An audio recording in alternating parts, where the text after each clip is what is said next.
So ang ating pong tagapagsalita ngayong araw ay isang Professor of Landscape Horticulture sa University of the Philippines, Los Baños. Isa rin po siyang horticulturist, planner, arborist at sa katunayan, siya po ang ika-9 na Chancellor ng UPLB from 2015 to 2021.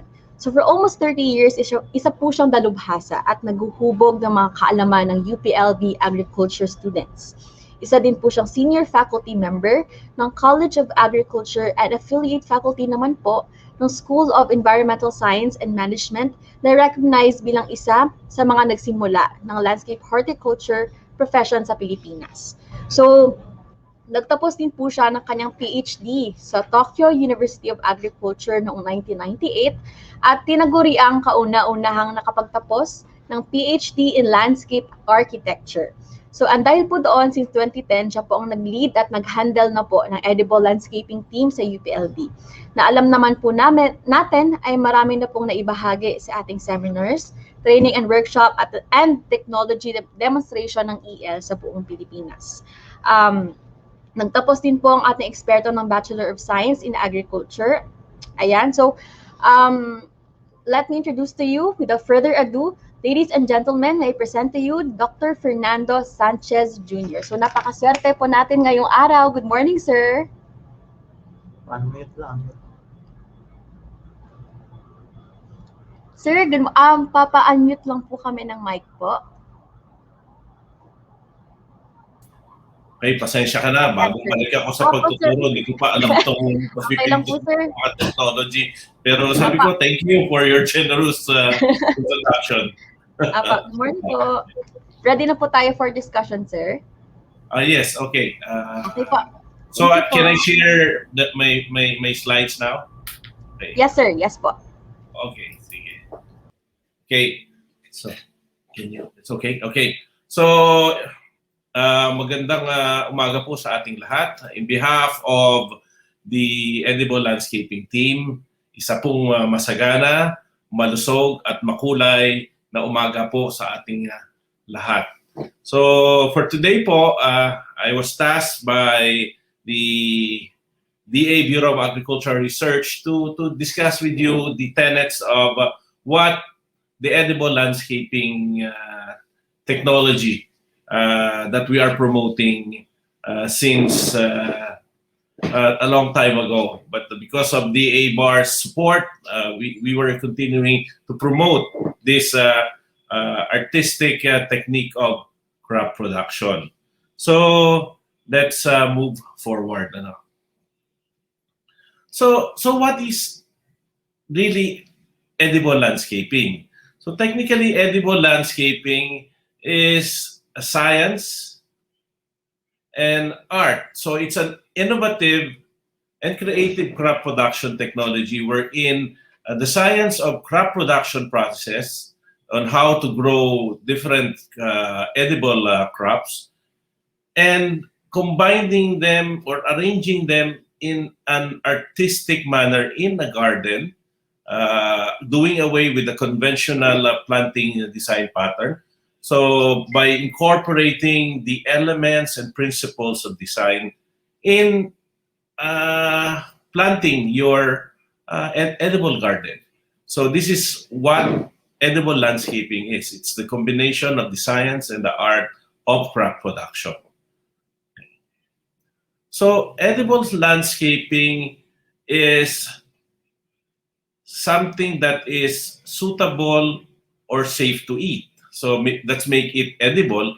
And landscaping is using or arranging the land where you're going to plant these edible plants in an artistic way in a specific area. It can be big, it can be small, it can be a nook in your household area, and or even you can put it in containers if you don't have a land area, a land space to plant edible plants. So kahit po saan pwede, basta lalagyan natin ng art yung to make the landscape very interesting.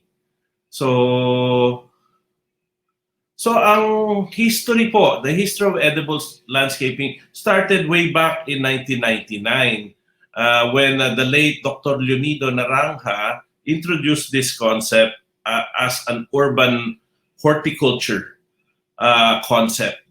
And later, this was the wife of the former Laguna Governor Joey Lina, I think noticed this technology and adopted this technology under the program of then Governor Lina, which is the Faith Garden, or Food Always in the Home, was launched in the provincial capital of Laguna. And since then, in 2009, 10 years later, the DA Bar supported our program since then. So we were continuing to promote this technology since 2009 with the help of the Department of Agriculture, Bureau of Agricultural Research. Okay.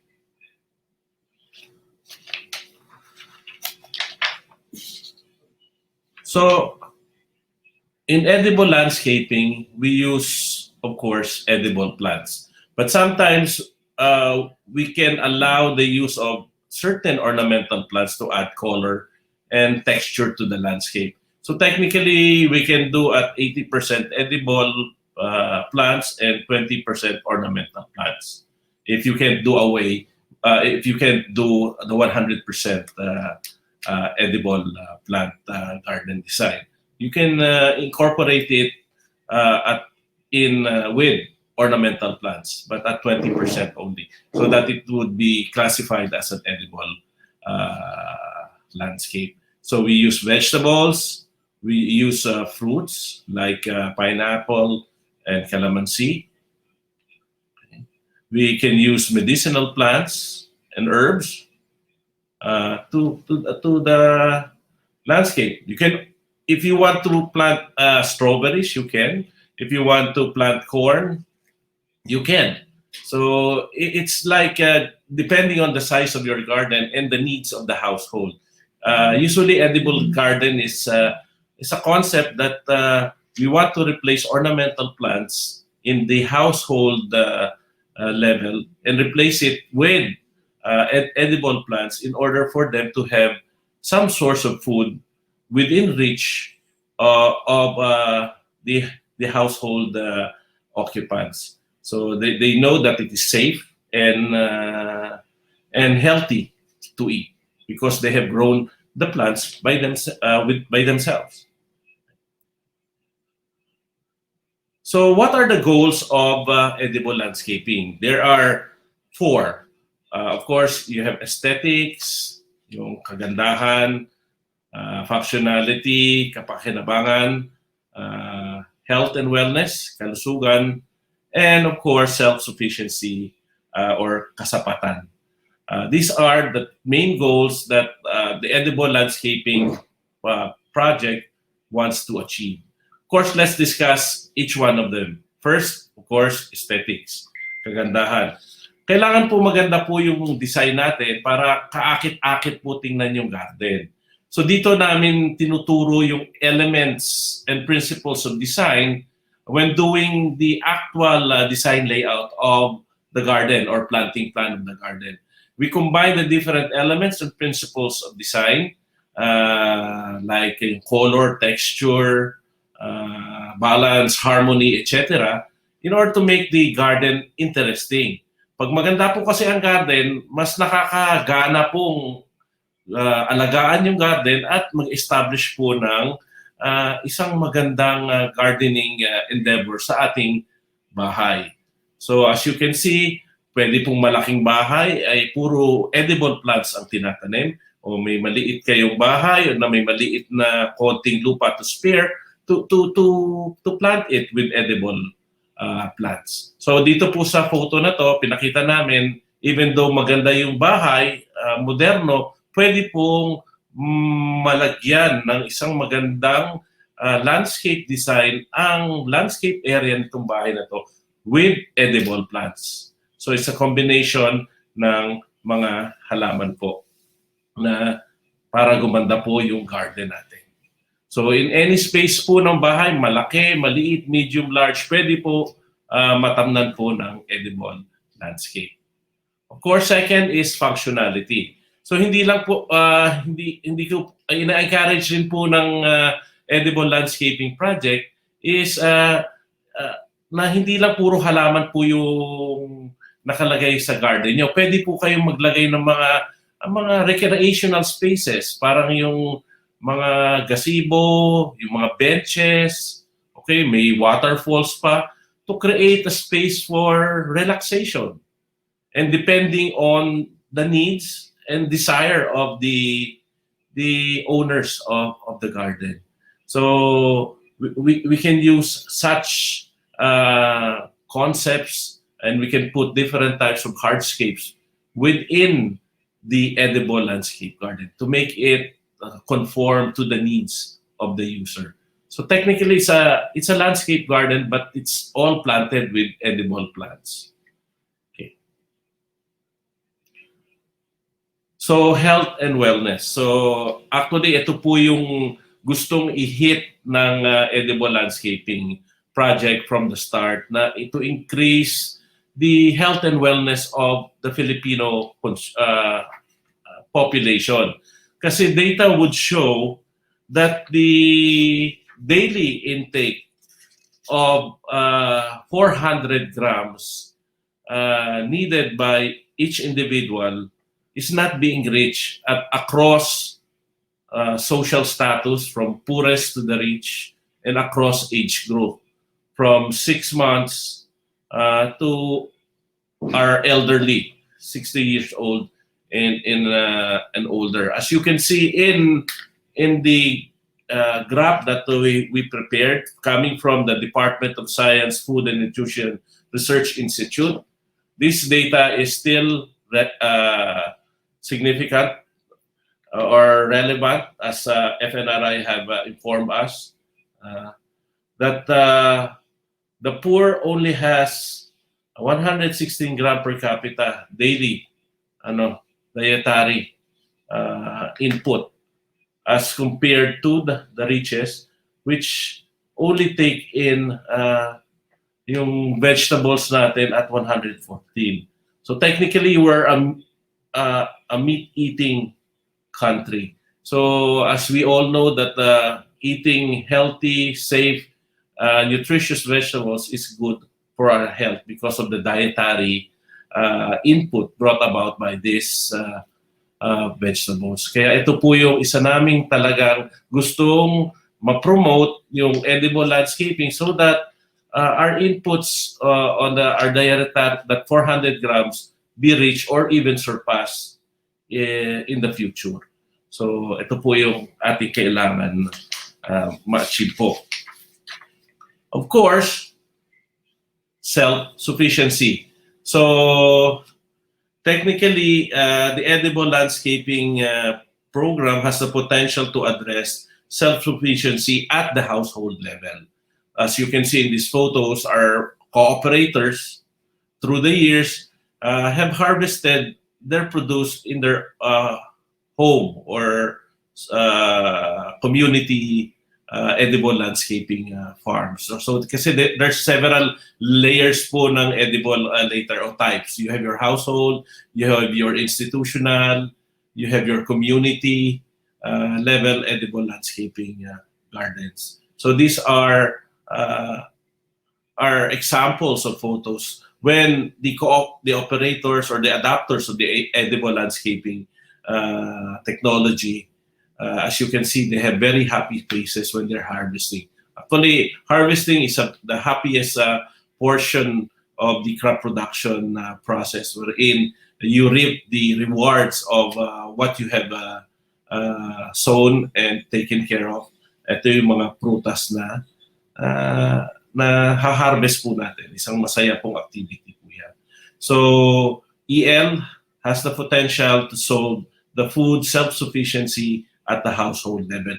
Especially po ngayong pandemya, na may challenge po tayo na how to buy these necessary ingredients in the daily food intake po natin. So if we can grow our own crops in the household, we have a stable or sustainable source of food in our household. You don't need to go to the market to buy these basic vegetables that are needed for the daily dietary intake of your family. So kung lumalaki na po yan sa ating mga bahay, doon yun na lang ha-harvestin. Alam nyo pa, safe siya kasi alam nyo yung nilagay nyong input, puro organic fertilizer lang at organic pesticide lang ginamit nyo. Alam nyo safe kainin po yung mga vegetables na na-produce doon sa garden nyo, sa inyong bakuran. So yun po yung konsepto ng self-sufficiency natin. So let's now move on to the components of edible landscaping. So there are two components, major components of edible landscaping. So ang una po softscape. Ang pangalawa po hardscape. So ano ba po ang softscapes? So softscapes are the living components of the landscape. So ito po yung mga halaman, ito yung mga edible plants natin. These are the edible trees, shrubs, herbs, herbaceous plant, etc. Dito po pumapasok yung science natin. Science can also go to the hardscape on the preparation of the different support mechanism for the growth and development of plants. But hardscapes are the non-living component of the landscape. So these are characteristically motile, non-motile, or non-motile, which aids in achieving the function of or the functionality of the space that you want to create. So dito papasok po yung mga iba-ibang hardscape elements na you want to know, mga trellis, yung mga pots, yung paving material, stepping stones, or whatever in the landscape, or even statues, okay, are part of the hardscapes that you know.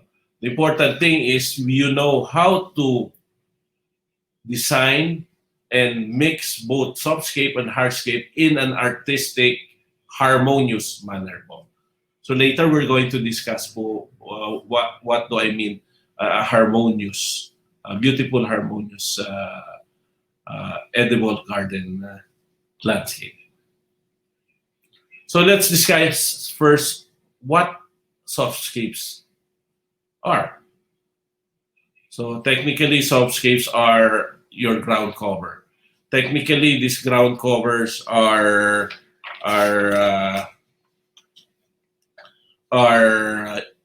ang una naisip natin are usually used to protect the soil from rainfall and avoiding erosion. Okay?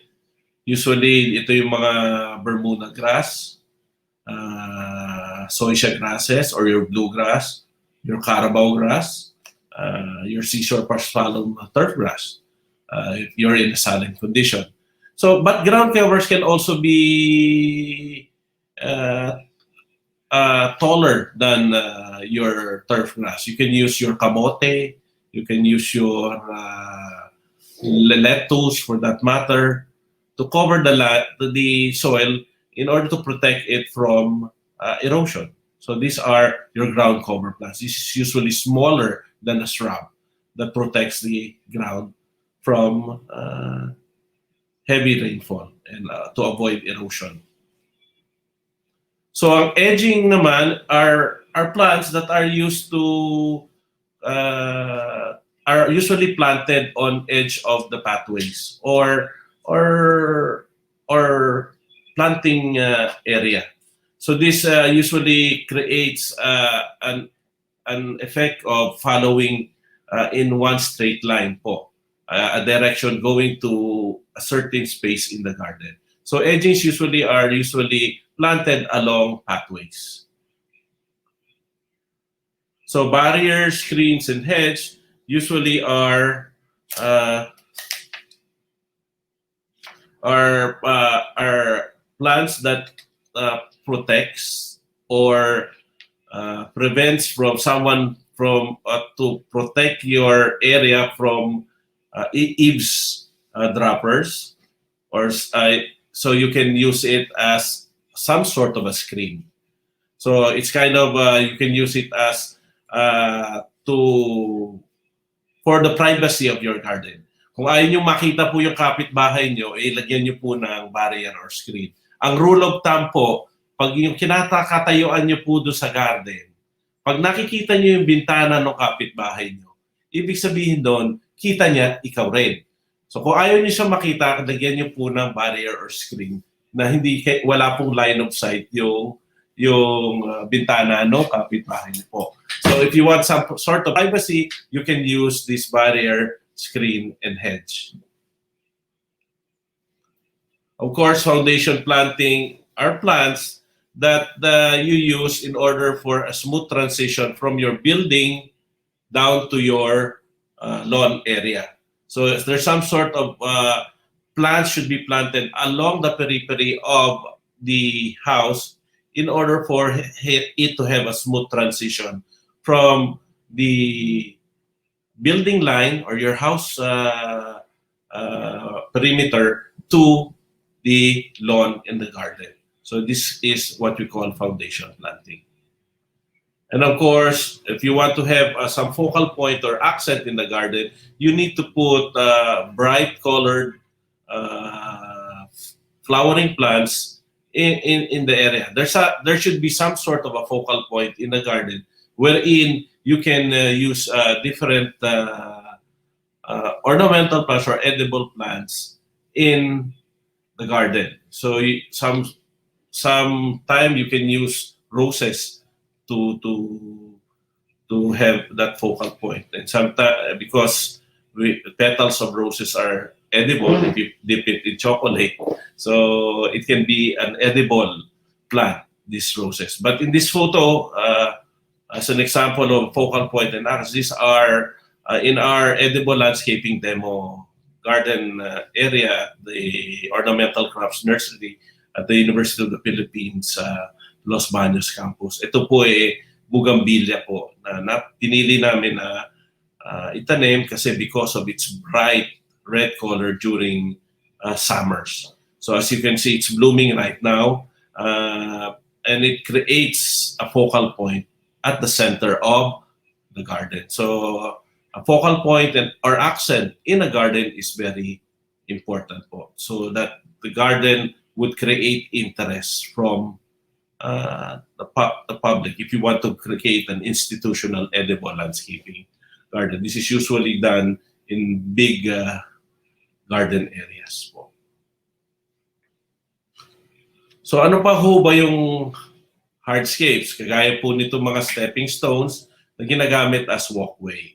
So you can use this kind of stepping material. Actually, this has been done by our students in landscape horticulture, wherein they mix their own concrete, then they put different leaves in order for it to have it imprinted in the concrete stepping stones that you want to create, and they just painted it with color green to highlight the imprint of the leaves that they have placed in that concrete pavement when creating the concrete pavement. You can also use pebbles.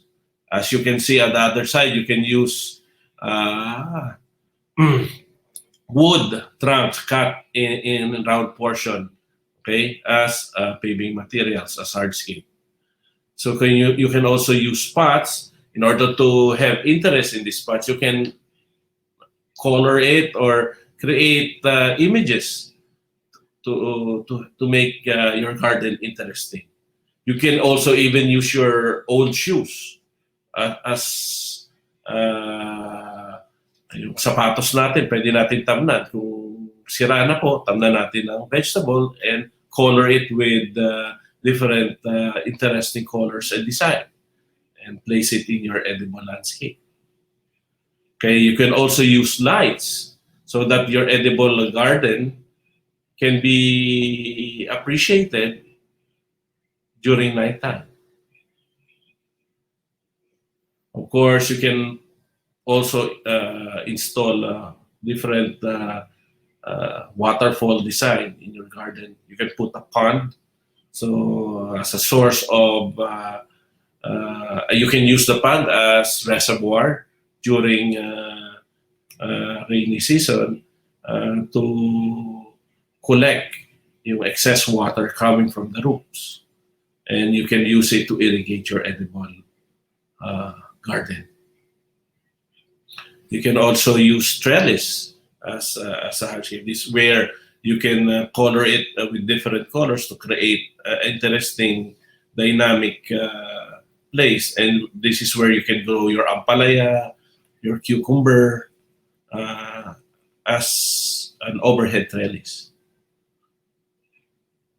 And of course, you can put different signages or design similar to the signage installed at the DA Bar Edible Landscaping Demo Garden at their headquarters at Visayas Avenue.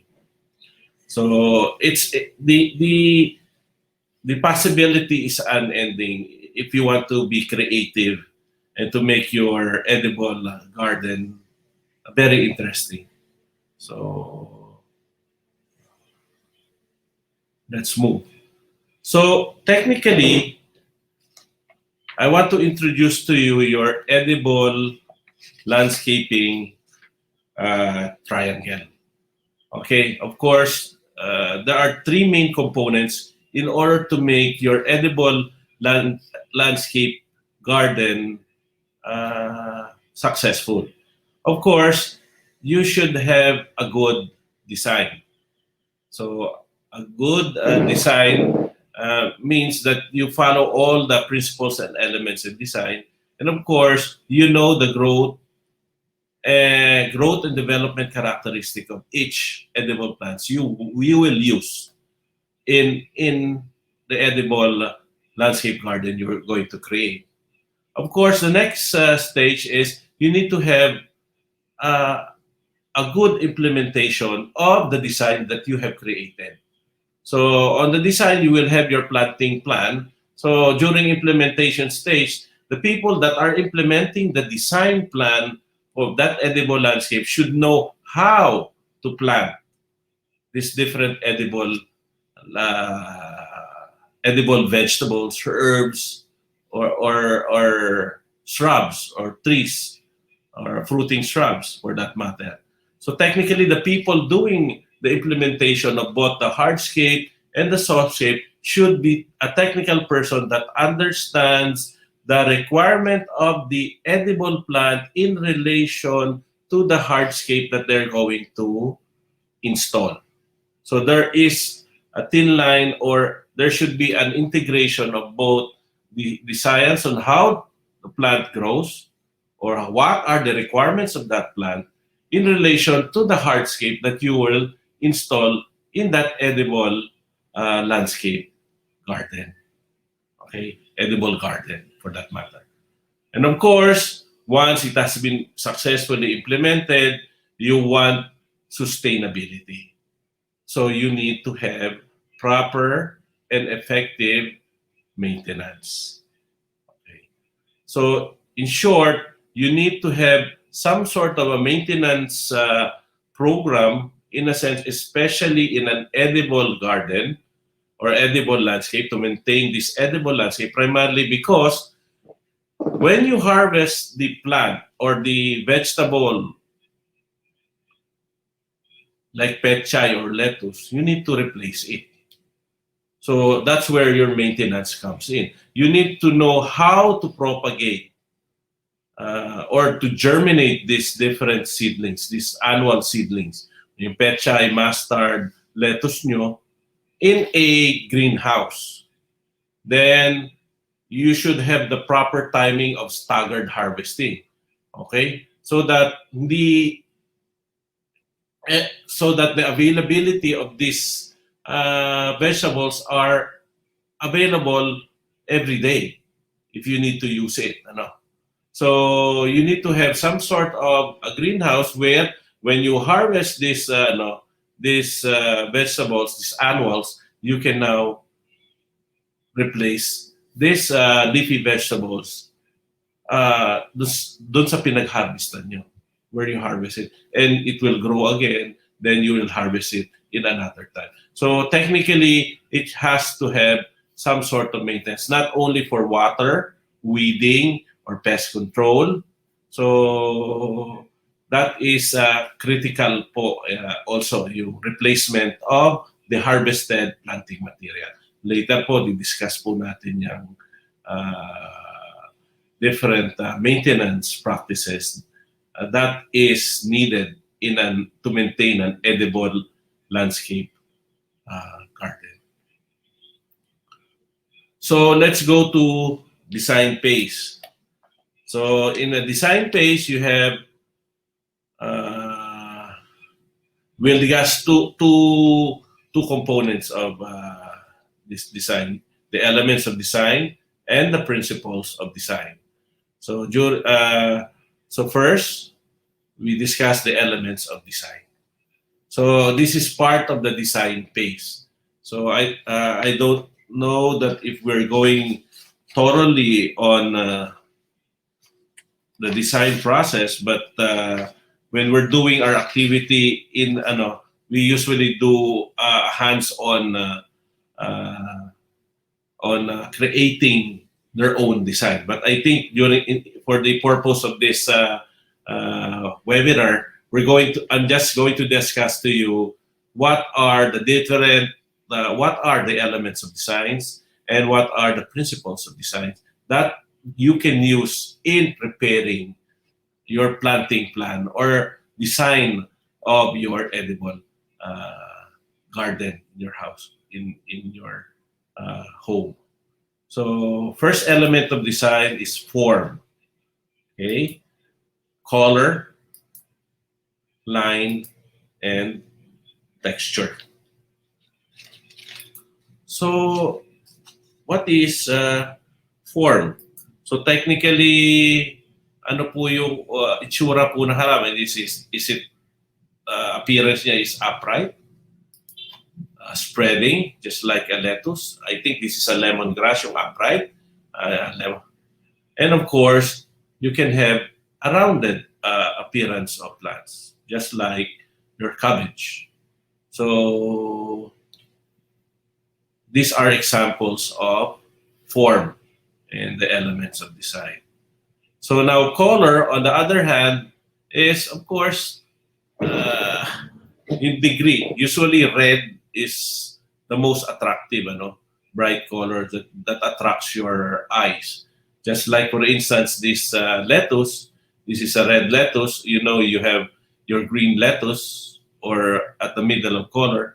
As you can see at the middle, ito pong gabi, usually yung traditional or your native gabi is really dark green in color. But this one is more on the yellowish lemon green color of gabi.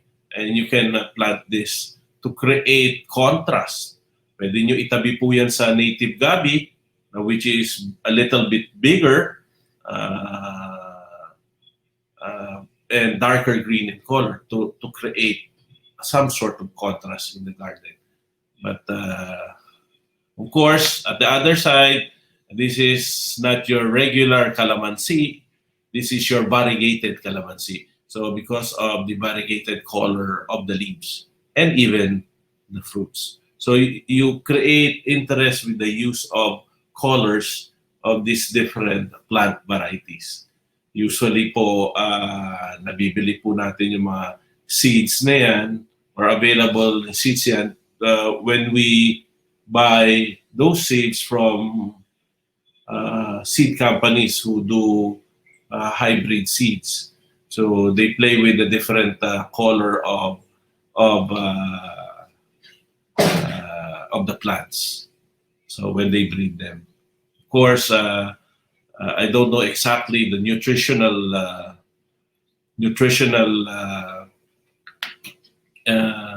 characteristic of those hybrid seed compared to our traditional native varieties. So of course, another element is line. Meron po tayong line na diretsyo. Pag kinurba po, if we make the line wavy, it's now a curve. So you can use line in a very dramatic way, like this jagged line at the right photo, okay? Or very smooth, wavy line along this pathway. Usually, wavy lines are used along waterfronts like lakes and oceans. So to mimic the wave motion of the water. So technically, ang ating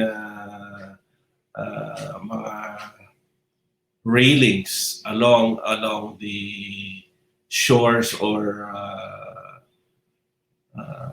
along this are placed in a wavy area. Okay, so we can use lines in a different manner. If you want to have a subtle movement, you use wavy lines. If you want to create interest and or shocking effect, you can use jagged lines with the use of straight lines. Of course, texture po. Dalawa po ang texture, isang smooth, isang rough. Isang pino at isang magaspang. As you can see, using this lemongrass, parang smooth po ang kanyang texture. Kasi it is thin and wavy. As you can see in the lettuce, technically, it is very rough in appearance. Parang malalaki po yung dahon at medyo hindi po smooth yung edge. Parang jagged po yung edge ng lettuce. So we can combine smooth and rough to create contrast also in the landscape. Beside color, you can use texture as to create contrast in the landscape. So let's now go to the principles of design.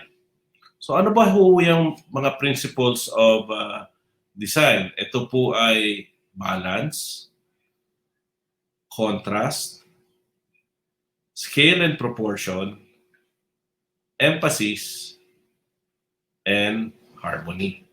So these are the 5 main principles of design. So let's discuss them one by one po. So una natin, balance. So sa balance po, meron 3 klaseng balance. Okay? First po is yung formal or symmetrical balance. So ibig sabihin po ng formal at symmetrical balance, pag hinati niyo po yung canvas or yung landscape area at the middle, similar to this diagram and this photo. So when you divide it into one half, what you see at the right, you see at the left. So technically, it's very formal.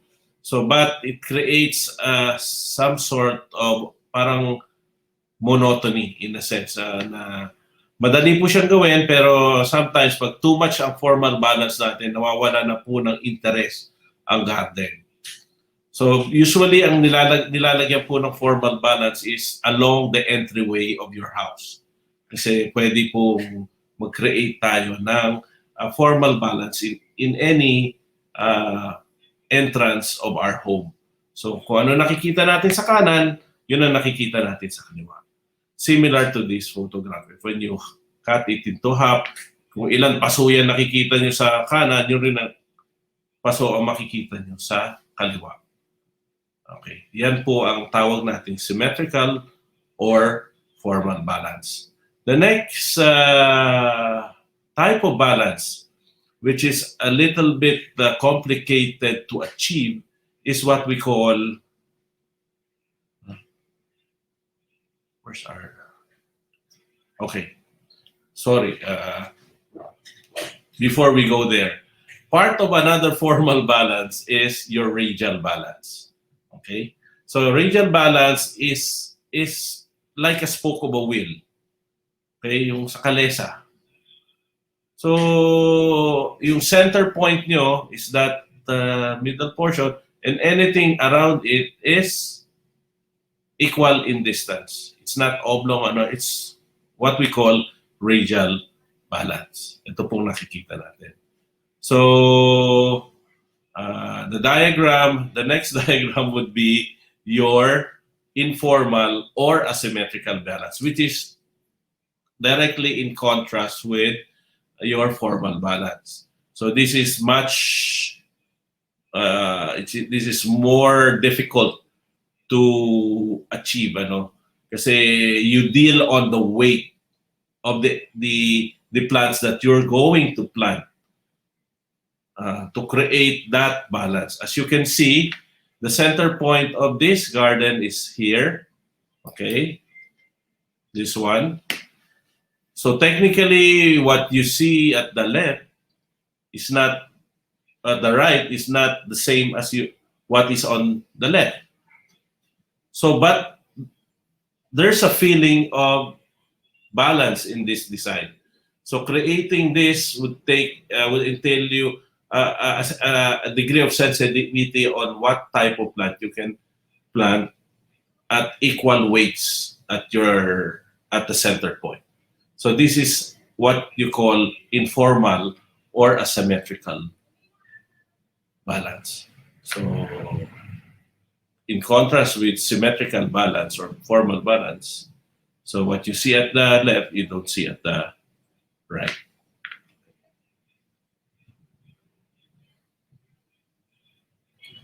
Now let's go to the second principle, which is contrast.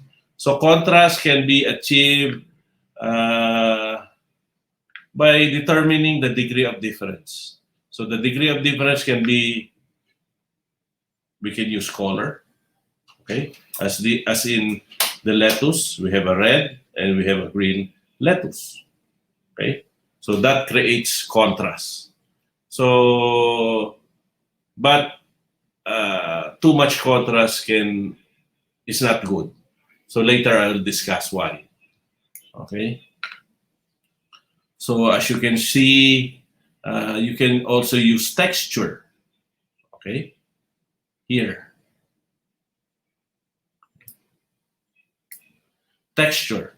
So you have big round leaves, just like your petchai, and you have your smooth textured herb plant here, it's rosemary, okay? To create contrast in the garden. Okay. So you can use texture, you can use color to create that difference. Now, scale and proportion. So what is scale and proportion?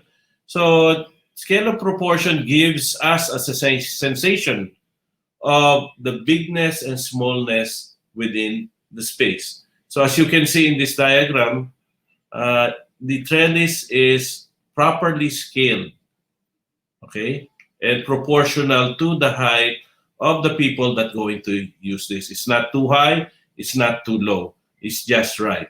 So one good example usually I give to my students in landscape horticulture in relation to scale and proportion is if you have a 300 to 400 square meter lot, house and lot. Naturally, if you're going to choose a tree to plant in that garden, your garden, you will not choose an acacia tree because your acacia tree will be as big as your house and it will be out of scale in your lot. So what you're going to use is a small tree in order for it to be proportional to the lot size and house size or how big your house is. So this is the concept of scale and proportion. Okay. So everything should be at a proper scale, at a proper proportion when you're doing a design, especially when you're installing a hardscape material in your garden. Okay. But sometimes some designer can use scale and proportion to create interest. But this is a totally different topic. But we're just going to do simple principles of design. So, ito po yung importansya po. Tama po dapat ang scale. So, emphasis provides accent and focalization. This is what we did during our demo during the DA Bar Science at the SM Mega Mall during that time. So the focal point is the gazebo. So in order to create interest in the gazebo, we put red-colored bulbs to create that red color. Okay. Or dancing light at the middle, changing to red, blue, white, green. So to create that contrast, in order for people to go in the garden exhibit of the edible landscaping garden installed in SM Mega Mall. The one at the right photo is the one we did in South Korea for our edible landscaping exhibit. So what we did was to bring the keeping from Quezon, from Philippines to South Korea, and we created this center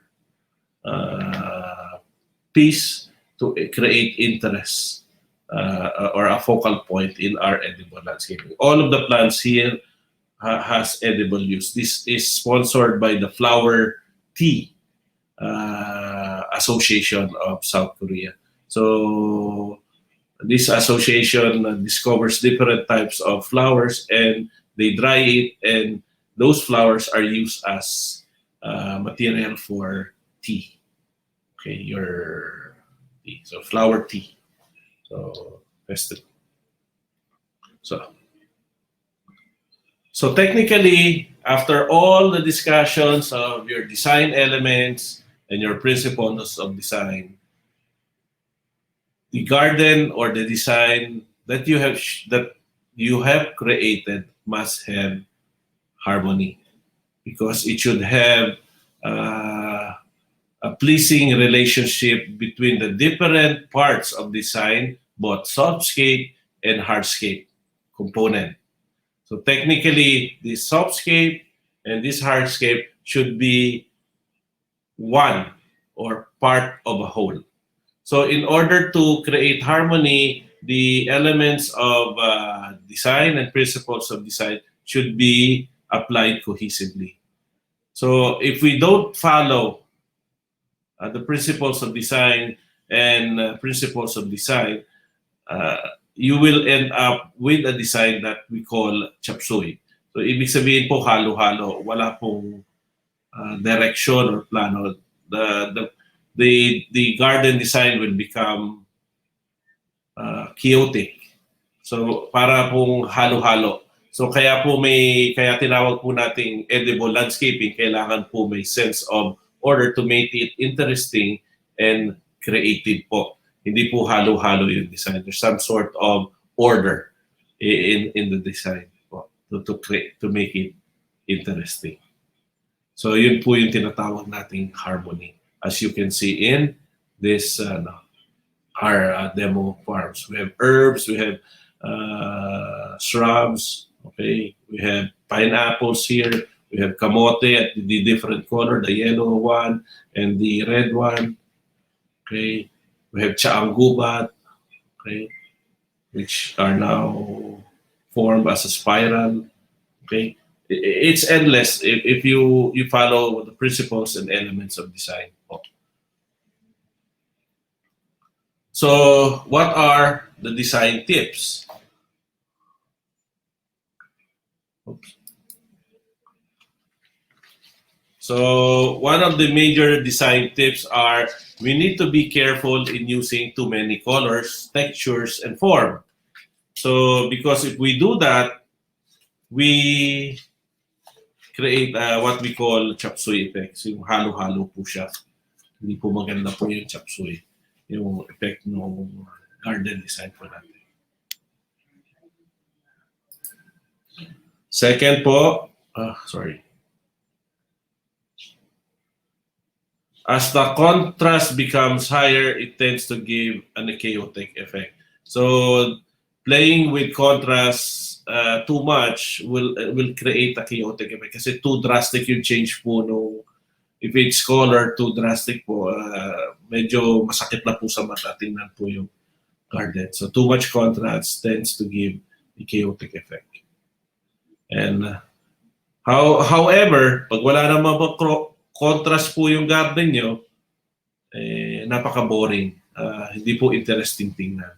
So kailangan tama lang po yung balance ng contrast in terms of texture and in terms of color in creating that kind of contrast. So tapos na po tayo sa design phase. So we now move to the implementation phase. So technically, the implementation phase are usually implemented by people who are skilled. Okay? Yung hindi po lang po yung nag-i-implement nito parang laborer lang, yung naghahalo ng semento. Hindi po. Ang mga ginagamit po nating tao dito yung taong nakakaintindi kung paano po itanim ng tama yung mga halaman at marunong rin pong bumasa ng plano nung nag-design kung paano niya itatanim po yung halaman dun sa garden. At alam po rin itong taong to kung paano i-install ang mga hardscape without damaging po yung existing plants in the garden. Or paano niya i-combine yung hardscape and softscape together. So technically po, ang mga taong nasa landscape industry or yung technical laborer that I want to call them are knowledgeable in the science of the plant, basic science of plants, and can read the simple garden design when they are implementing the design that you have created or done and to be established in the garden. Marunong po silang magbasa ng metro and put it on the garden po. Okay. So, unang stage po ng implementation phase po, sinasabi ko noon, kung ito po lang small version po ng implementation phase. So itong dinidiscuss ko po sa inyo is usually done in one semester. One semester po ang aming ginugugol dito sa paggawa nitong mga design, implementation at maintenance phase sa aming isang kurso. So ito ini-introduce ko po sa inyo in an hour or more on this webinar. So, ang una pong stage is site clearing. So, tatanggalin niyo po yung mga unwanted vegetative material at kung saan niyo itatanim po yung halaman. So, ito, ginagawa po na aming tao is tinatanggal po yung damo at pine-prepare po yung site. So, technically, nung na-prepare na po yung site, after site clearing, nile-layout na po nila yung mga halaman na kung saan itatanim sa pinirepair na site. So, hindi pa siya tinatanim, nilalagay lang po siya yung mga paso in layout for to check kung tama po ang then they will check kung tama po yung paglagay nila dun sa planong ginawa during the design phase. So, after layouting, of course, tama po, tatanim po nila. Then you can now install your hardscape. And you can do now your planting. Okay. So, let's discuss in detail po kung ano yung site clearing. Okay. So site clearing is technically removing all the debris that is unwanted in the site. So in order for you to prepare the site for planting, this is the first stage in the preparation of the site. You can also remove unwanted trees or dying trees for that matter. And you need now to cultivate the area for planting, removing all unwanted vegetation in the planting area. Okay. So you can use either a shovel, as you can see in this, by using manually. You can use also a rotavator to prepare the land. So a mechanized rotavator to prepare it. This is a walk-behind rotavator you can use. Okay. In laying out, of course, after the area has been prepared, okay, you see now how we planted the kamote, the red leaf kamote and the yellow-green leaf kamote. So we placed plastic straws and measured them in the right scale and dimension. Then we plant alternately in jagged form or in triangular form the red and yellow tomato, kamote, sorry, red and yellow kamote. So similar to this garden. So we lay out the shape of the planting area, separating the different planting areas as being followed in the design of the garden. Of course, before we do the actual planting, it is wise that you install first or construct first the hardscape. So hardscape construction comes first prior to the landscape operation. Okay. So as you can see, they prepared a walkway and a trellis or a gazebo. And all this soil area are where the edible plants will be planted. So planting, of course, you need to have seeds, okay, that you will germinate in this planting tray. Okay. So when you have the different vegetables that are already grown, you can buy hybrid seeds. I believe these are from Kaneko Seed Company. Of course, we also source our seeds organically from organic seed producers. Okay, so this is what we usually pack in our starter kit. It's organically produced vegetable seeds, traditional seeds. So we don't use on our starter kits hybrid seed, but you can use hybrid seeds for your mat. So if you want a different kind of variety of vegetables like tomato, apalaya, eggplant, okay, or radish for that matter. So in planting, you have these basic tools: your trowel, your fork, and your water container. Okay. So of course, you can use your hose attached to a faucet, okay, in watering. So it's very critical that you have a source of water in your garden, because if you don't have a sustainable source of water, your plants will die. You need to maintain them. If there's no rainfall, you need to alleviate or water them manually.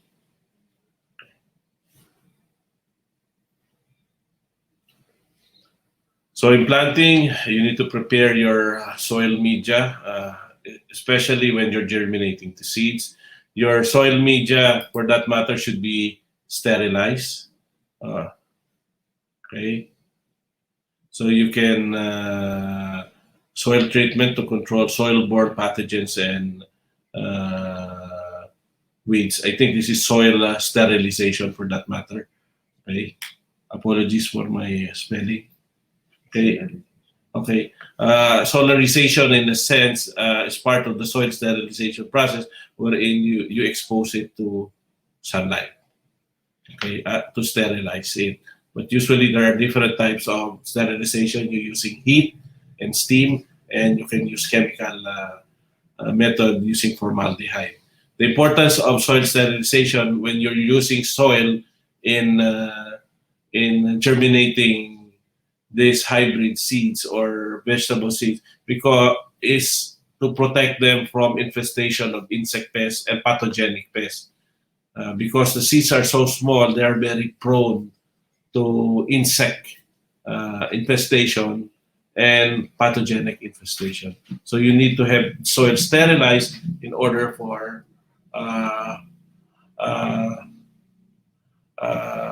in sterilizing the soil. But the edible landscaping program uses heat or natural means and through as part of soil sterilization process. Okay, so it's a natural means. So we don't use chemical method of soil sterilization. So we just technically ginagawa po namin, may malaki kubing kawa. We put water, boiled it, and put the soil mix inside. Then we have it steamed then for several hours, and we cool it down. And we use this sterilized soil mixture, put it in their seedling tray, and that's where we sow the seeds for germination. So technically.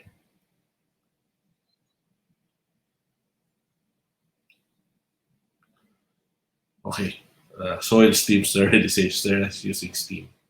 Okay, now sowing the seeds. So once the soil has been sterilized, okay, we sow the seeds at different, with the planting tray.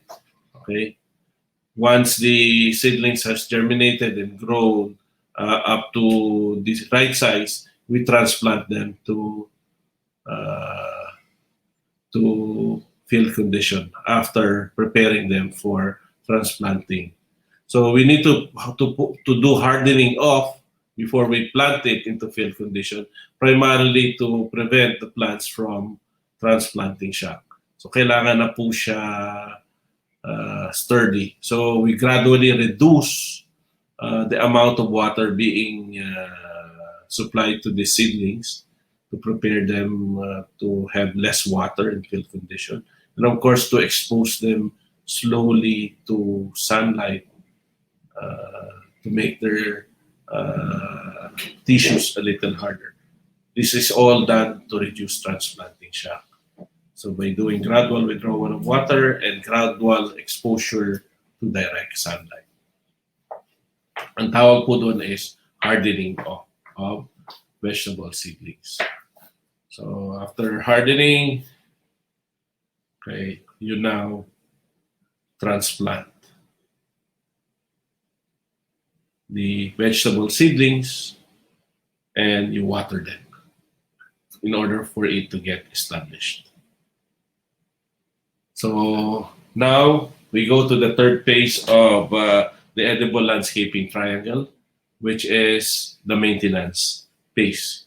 So what are the different maintenance operations? Of course, the first one is watering, pruning or trimming, pest management, harvesting, nutrient management. Pag nutrient management po, ano po kung klaseng mga fertilizer ang inalagay natin? Is it yung organic natin, which is your compost or vermicompost, or your I'm not saying you don't use chemical fertilizer, but we encourage you to use organically produced soil amelioration nutrient material. So let's start with watering. So importante po ang watering kasi po kung wala pong tubig, hindi po lalaki ang halaman. Kaya I always say in agriculture po, water is an essential component in agricultural crop production.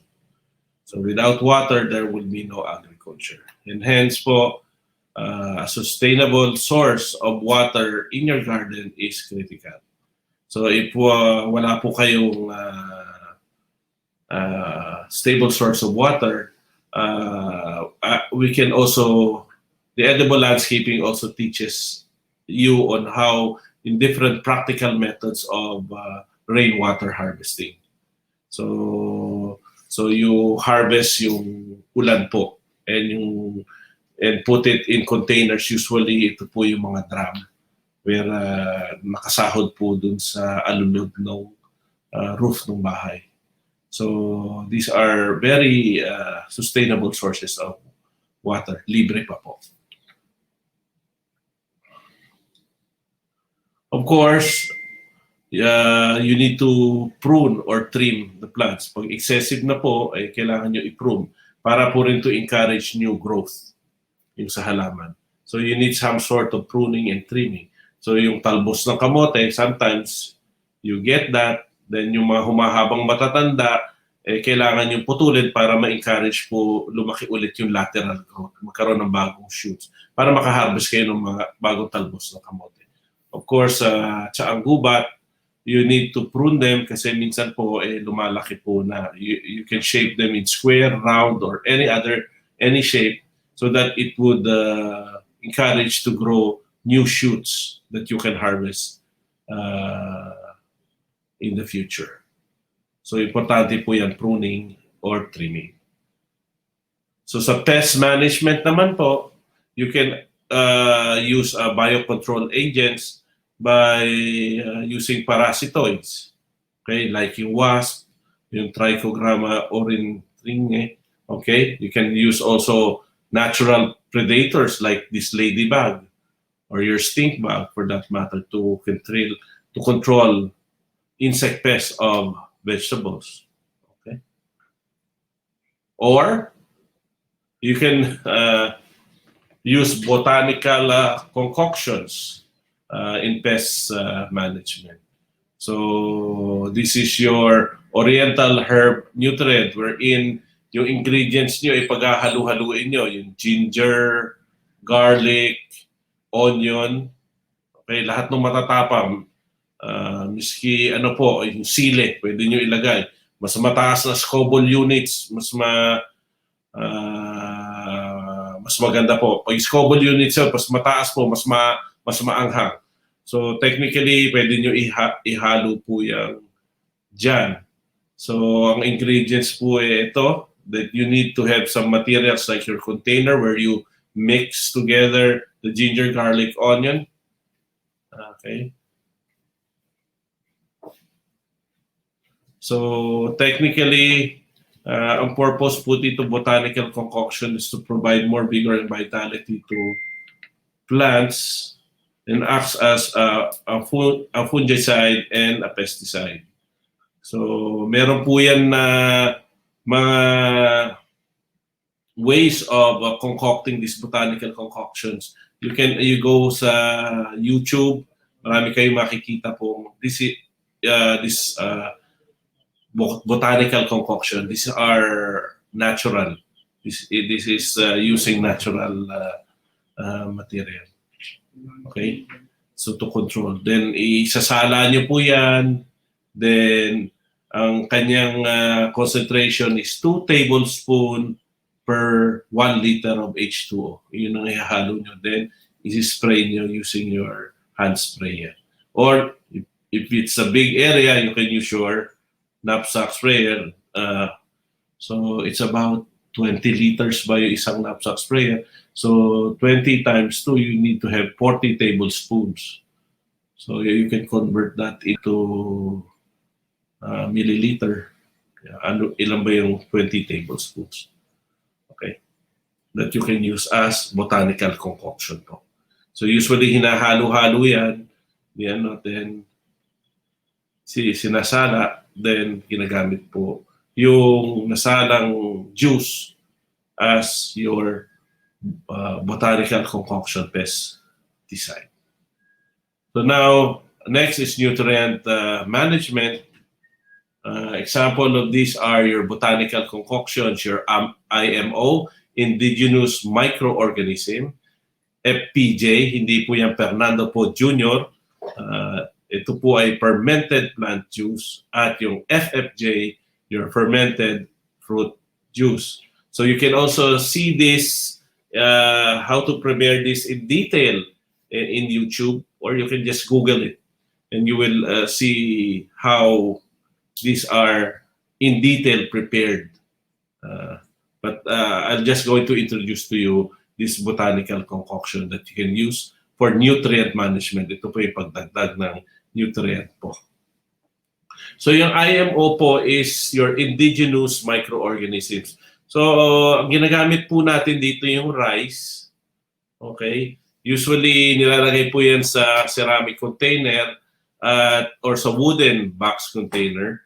Sa tabi po, usually, ang recommended po sa may bamboo that you can get yung microorganism. So yung rice po, ay iiwanan doon sa container, iiwanan nyo for 1 week or so sa hanggang makakuha po ng microorganism. Okay? So usually, 1 kilogram of rice is equal to 1 kilogram of sugar. So this technically serves as food for yung brown sugar po, kasi recommended po yung molasses. Hindi po tayo nakakuha ng molasses readily from the market. So we try to substitute it with brown sugar. Okay. So we put brown sugar, then the microorganism multiplies. Now you mix it in a container, then you strain it. You strain the juice together with the microorganism. 2 tablespoons per liter, you spray it to this as a soil conditioner. So another botanical concoction for nutrient management is Fpga, fermented plant juice. You use the shoots of kakwate, banana, kamote, usually with higher nitrogen content. Okay. So you mix them together. You mix them together. Okay. Technically, you ferment this juice for a week. Then you strain it. Then you use it at 2 tablespoons per 1 liter of H2O. And of course, the last one is FFJ, your fermented fruit juice. So you can use different types of fruits. So this is a good source of potassium to maintain vigor in plants and resistance against pests, and it improves soil fertility. So technically, same process, you mix it, you ferment it, then after a week, you harvest the juice, put it in your cloth strainer, then you use it at 2 tablespoons per liter of H2 and spray it on the soil. So this is your usual introducing you to organic ways of nutrient management. Of course, as part of the special practice, I'll introduce to you your composting and vermiculture later, okay, as part of this nutrient management practices. So in harvesting, we promote staggered harvesting, meaning we don't harvest everything all at once. So we only harvest what is needed for the household needs per day basis, so that you only harvest what is needed in the household, so that the edible landscape garden will not be wiped out of edible plants. So technically, as part of the staggered harvesting protocol, we do also staggered planting, which means we plant same crops at different stages. So we plant eggplant at different every other week, so that we have this producing eggplant not that will not mature at the same time. So that is very important po. So you need to have a graph or a table where you know when this batch of vegetable plant has been planted, or vegetable patch has been planted, in relation to the next batch of vegetable. So that the maturity date or the maturity time for this vegetable crop will be different. So you will have sustainable source of like tomatoes or eggplant throughout the year if you have you practice staggered harvesting and staggered planting, for that matter. Of course, as part of our maintenance and pest management practice, we do bagging. So we protect the fruits from insect pests by doing bagging. Okay. So as part of the special practices, where we set up our nursery where we grow the next generation of vegetables that will be planted to our edible garden, and we also use vermicompost or vermicast to incorporate it in the soil.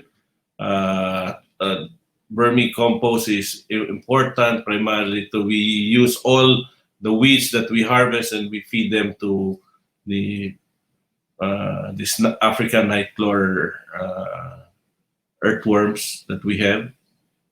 And sometimes we directly compost all vegetative residue that we collect in the garden. And later, after it has decomposed, we incorporate it when we're preparing the soil where the new set of vegetable crops will be planted. So it would be thoroughly mixed and to improve the soil structure of the soil. Okay.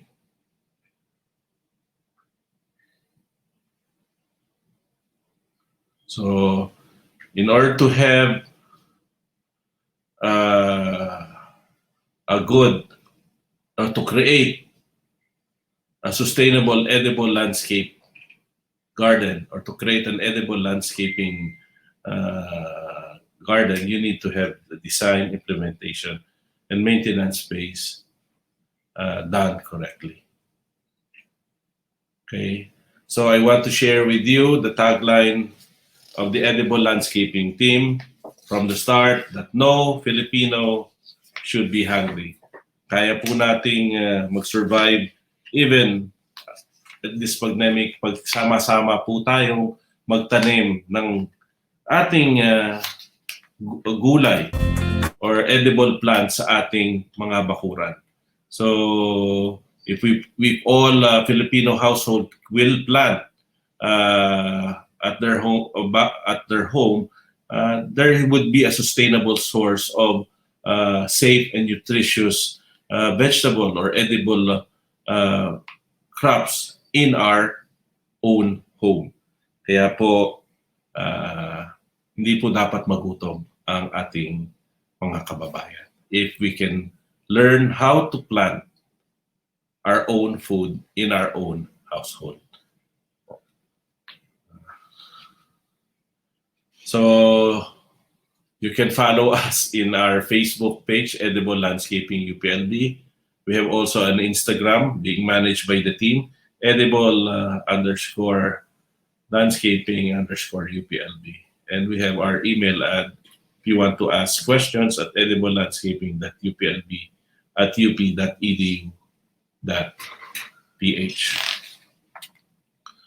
So, of course, before we end, of course, I want to thank all our supporters in our program throughout the years.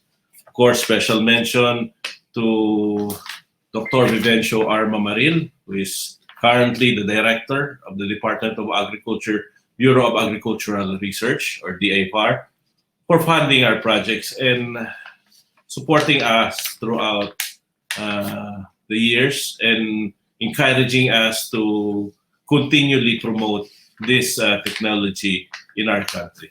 And of course, Dr. Enrico Pisopanco, Executive Director and former Dean of the College of Agriculture and Food Science,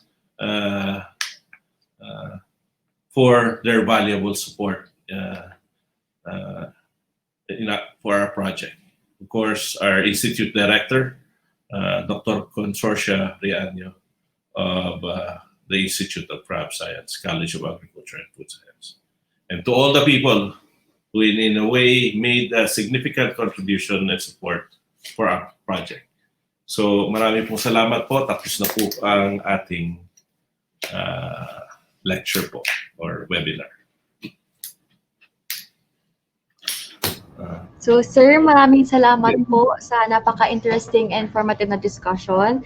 Marami po talagang natuwa sa ating viewers. And tama po naman po ang sinabi ninyo na ang EL is a combination of science and art, wherein masustansya na, maganda at relaxing pa siya sa mata. So sabi nga ni sir, ang EL can also help promote yung increase ng pagkain ng gulay at self-sufficiency because no Filipino should be hungry. So before we proceed po sir sa Q&A, panoorin po muna natin ang video na hatid ng Edible Landscaping Team. Okay.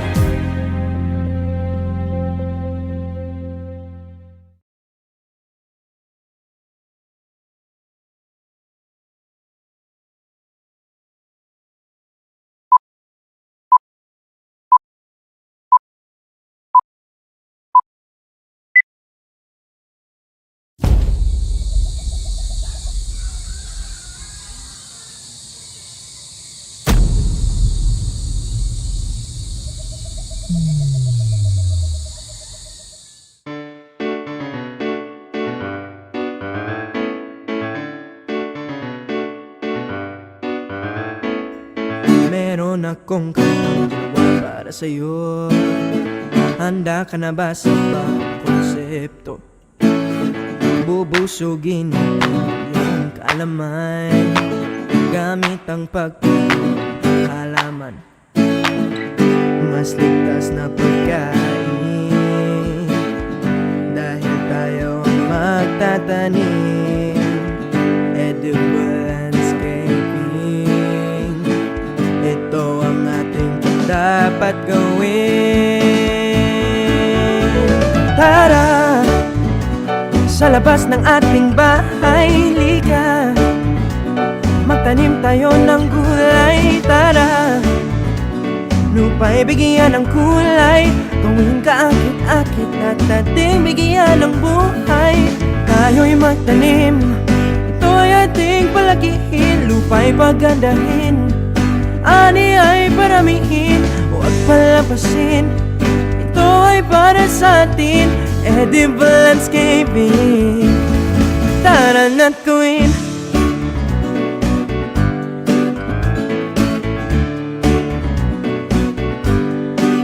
Anong gulay o prutas ang iyong gusto? Kangkong, patola, sibuyas, pandan, pinya, bayabas, patamatan na pwedeng kahit sino. Businessman, bambabatas, 8 pesa payatas, mas ligtas na pagkain dahil tayo ang magtatanim.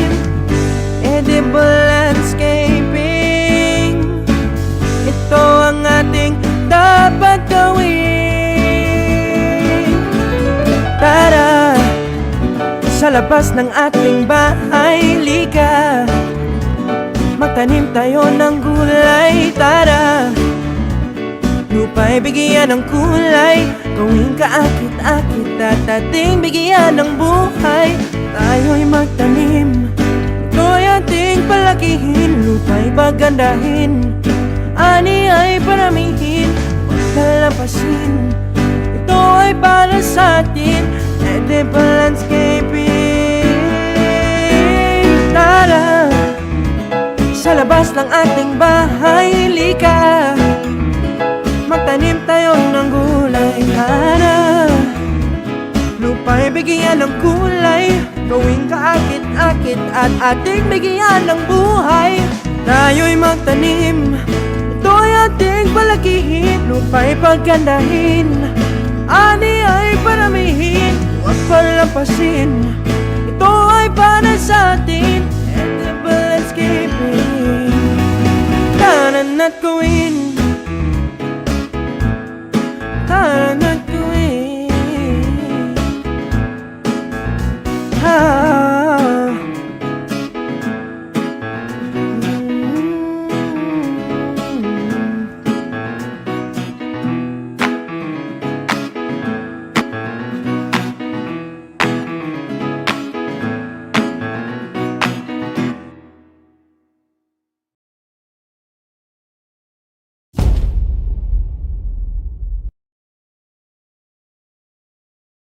Nakita po natin ang video ng edible landscaping.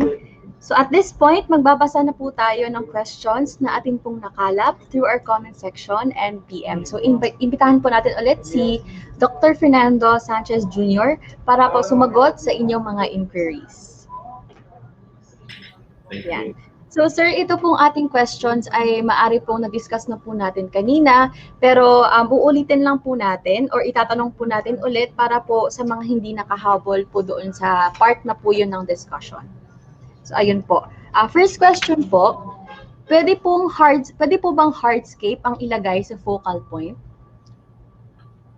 Pwede naman, pwedeng ilagay. Tapos pwede nga yung statue yun, di ba? If you have a statue na sarili na to create personal interest in the garden. So any personal material that you can put there, pwedeng hardscape. So for that. Pero syempre, may softscape ka sa paligid nung focal point mo na hardscape. So that would complement ngayon yung softscape na bright colored plants or vegetables mo would complement now that center focal point in the garden. So, halaman pa rin magdadala pero ang focal point mo yung naisip ko kagad statue kasi usually talaga. So, pwede naman. Okay po. Next question po. I really want to do edible landscaping in our place in Bulacan, but I don't have aesthetics in landscaping. So, do you extend technical assistance when it comes to designs? Yes, actually, our team promotes, usually naman hindi po on a personal one-on-one partner. Usually we do it, and of course, DA encourage us to do it on a institutional or yung group or cooperative. So we do actual simple design process, yung how to do yung edible landscape design. Pwede po, our team is ready. We have a module on that. And actually, it's a 2-day module wherein we encourage them to participate. Actually, we have an in-house training this coming June 2 ba yun? June 20, sorry. June 20. So, yun ang schedule naming in-house training, actual in-house training on how to prepare an edible landscape design. Okay. So sir, itong announcement po ng in-house training ay makikita naman po nila sa inyong FB page po? Yes. Okay po. So technically, I'm sorry, more exactly, tumatanda na kasi ako eh. June 21 to 22 pala yung in-house. Is that, it is a 2-day po, no, 2-day in-house training po. Apa. Yes. Okay, so may isa, ito po naman pong isa ay Nagtanong if can we combine all the different concepts of gardening, considering the principles and elements of design?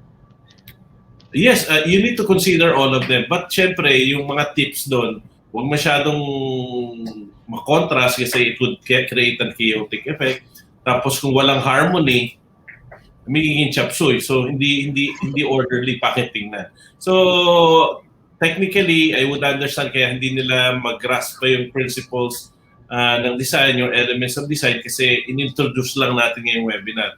But during the in-house training, of course, we will allow them to prepare their own design. Sila magdo-drawing nung garden nila kung anong gusto ng design. Then, kukomenta ng aming mga staff who are technically proficient on garden design. On to comment and to give them idea. Actually, sabi ko, syempre, practice makes perfect. So if you're doing it the first time, of course, yung confidence mo is not that much. But if you're going to do it every day, slowly, in learning to the process, you can be confident enough that you can do different design or you can help your neighbor or your friends to create their own edible landscape garden. Yun yung gusto natin sa DA bar na ma-adapt. Hindi, kung ikaw na-train, pwede mo rin i-impart. You have that confidence to impart it to your friends or relatives. Yan ang importante para makatulong sila ng kanilang food at their household center on food sustainability. Okay. Yes po, that's right, sir. So, may nagtanong pa po, sir, is it required to be organic in edible landscaping? Again, I didn't get. Is it required po to be organic in edible landscaping? Yes, kasi from the start, we really promote organic way of producing vegetables. That's why it's safe, nutritious nga kami palagi. So, but technically, I want to have a disclaimer na hindi ko naman sinasabi unsafe pag ginamitan ng chemical. But we encourage, okay, that's the exact word, encourage, of course, the iba encourage the use of organic way of producing crops. So, yun po yung safe answer ko doon. Talagang we encourage the use of organic chemical or pest control and nutrient management. So, okay po, sir. Pwede din po ba maglagay ng mga insect repellent na sa halaman malapit mismo sa mga gulayan namin to protect our garden from insects like oregano citronella? Yes, definitely. You can use. Ito po, sir, ay siguro po 4 na lang pong questions or 3 yung natitira. So, is it advisable po to do crop rotation to prevent pests and diseases? Yes, that's one of the practice that we are doing technically to rotate the crop. So dapat nga lang, diba sabi ko kanina, you should have some sort of a plan on when to plant, what to plant, and in a staggered manner. So that's part of the sustainability aspect of the edible landscaping. Program. Meron pong nagtanong, sir, if what are the most compatible types of plants for edible landscaping, as big plants may consume a lot of space and may cause lesser chance of success? Marami kasi yung mga. Of course, there are plants that can go together and plants that don't go together. So there's a big list. So to discuss it, sana meron ako dito late siguro in the next natin. I-discuss ko na yung in detail kasi pag I'll just say it, mahirapan silang Definitely, there are plants that can go together and plants that cannot be combined in a landscape design. So maybe if she or he can give his email, we can provide him with that list na ano ba yung mga halaman na pwede magkasama, hindi magkasama. Of course, yung malalaking puno, hindi namin i-encourage masyado. If it's in a corner of the garden, pwede po yun. Kasi it would compete with the necessary sunlight needed by the vegetables. So it depends on the location where you're going to plant or the type of pruning, maintenance pruning that you will do. So yun. Okay po. So, please suggest po kung ano ang edible plants para sa urban areas na maliit ang lugar at kakaunti ang araw. Ay, nako. Technically, okay, space muna tayo. Dalawa yung tanong niya yung space limitation and of course, sunlight limitation. So technically, majority of the plants na ginagamit natin for basic parang ingredients in the day-to-day na parang may vegetable tayo are sun-loving plants. So technically, una muna sa sa space. So pag wala po kayong space, pwede natin gawa yung layering na yung mga container, parang vertical garden. Pwede natin, may bakod tayo dyan, pwede natin isabit. Di ba na meron na yata tayo na bibili readily ngayon sa market, or if wala kayong budget for that, you can use yung mga container, lalagyan nyo ng kawat, kulayan nyo ng red, pink, may drawing to make it creative, hindi lang yung lata. So isasabit nyo sa tatamnan nyo ng pechay, mustard. So that would now answer yung limitation of space. You can do vertical gardening using containers. Okay. So yeah, yung container naman, hindi naman kailangan bilhin. Importante po, hindi naman po shaded throughout the day kasi hindi lalaki po yung halaman. So, sana makahanap ng space o mag-create na space na magkaroon ng morning sunlight. At least may sunlight. Kasi kung walang sunlight po, alam niyo na, walang photosynthesis, hindi efficient ng photosynthesis. Pag walang photosynthesis, alam mo yan. Ewan ko kung walang photosynthesis, walang product. So hindi magde-develop yung crop. So at least morning sunlight po yung meron tayo. Not naman throughout the day. Okay. Okay, sir. Last question na po tayo. We're down to the last question po. And medyo technical po ito. Wala bang kailangang i-consider sa EL na allelopathy effect sa crops or veggies during the intercropping of plants at during sa design? Meron dapat. Kaya nga yung knowledge nyo ng halaman. Actually, we have a list already of plants. So technically, kailangan magkaroon ng companion planting in the design process to help each plant grow together. So we have those lists, and if that person would send us yung email, we can provide him on how to do this yung kanyang allelopathic effect on planting crops. Sir, ano lang po sir, in relation to that question, para lang po mas ma-expound po natin at ma-simplify po yung technical term po doon. Ano po kaya in simplified terms yung allelopathy effect?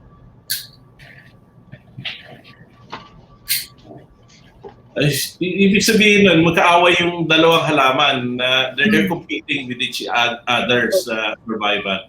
So technically, hindi pwede magkasama sila kasi they would cancel off each other. So that's the most simplest way I can allelopathic effect on crop growth and development. Okay, sir. So I think that is the last question po, sir. So nabitin po ba kayo sa ating Q&A? Okay na ako. Okay po. But, we can do this again if you want to. We're going to improve the based on the questions raised. We can incorporate that in the discussion later, especially yung allelopathic effect na yun. Yes po. Concern. So, pero it's very rare. Pero meron po mga halaman na nagka-cancel off because of the toxins that has being emitted by one of the plants. Okay po, sir. Sir, maraming salamat po sa pagsagot ng katanungan ng ating mga viewers at sa pagbahagi po ng inyong mga kaalaman. So sir, thank you so much po at sana po maanyayahan po namin ulit kayo sa mga susunod po nating seminars. Thank you po, sir. Okay, thank you. And regard to Director Mamalin. Makakaabot po, sir. Thank you po. Thank you, bye.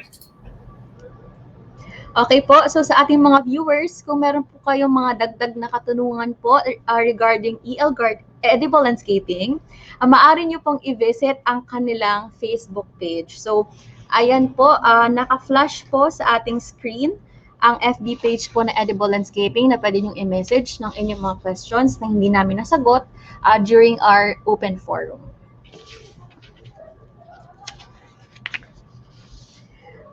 Okay po. So sa next, ang ating pong next seminar ay ipopost din po sa ating DA Bar official FB page at huwag po kayo mag-alala dahil po itong ating seminar po ngayon ay i-upload po sa official FB page po ng DA Bar, sa website at sa YouTube account po ng FB Bar ng DA Bar, which is the DA Bar official. So ayan po. Together with the seminar, you can also view yung mga past and previous seminars na nakonduct po ng DA Bar sa same accounts po. So we have the Facebook page, the website, and the YouTube account. Ayan. So lastly po, for those requesting ng certificates, magpo-post po kami ng evaluation sa aming FB page at kailangan nyo po itong sagutan para maka-receive po ng certificate. So, muli po sa pamunuan ng Bureau of Agricultural Research, maraming salamat po sa inyong pagdalo. And we hope to see you again in our upcoming seminars. Magandang umaga po sa ating lahat.